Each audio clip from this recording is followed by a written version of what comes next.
Hey guys, welcome back from break. Happy New Year. So starting out this January New Year, we're going to continue to look at the 1920s.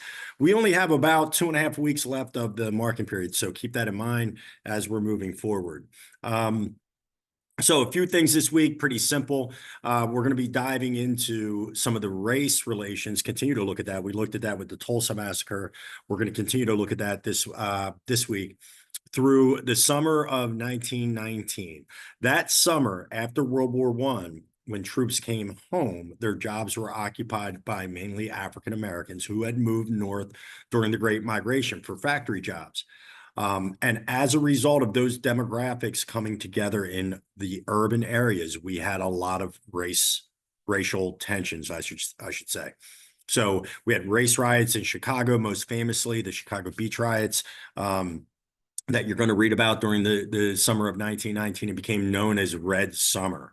So also, I mentioned the Great Migration. We're also going to dive into the Harlem Renaissance. Because African Americans were moving north, we see this reflourishing of African American culture in Harlem, in New York City.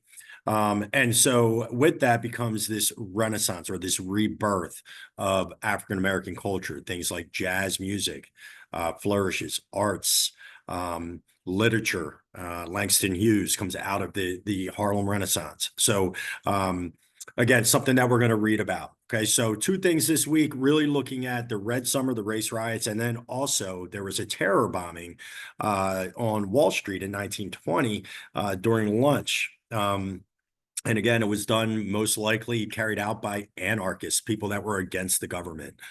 So sort of a tumultuous time during the early parts of this decade, 1919 into 1920, that have a huge impact on our country's history. So take a minute, take a look at these two assignments this week to kind of ease back into the new year and make sure, guys, again, you're communicating. If you cannot complete an assignment, you need to communicate. So outside of that, that's all we got for this week. I'll see you next week.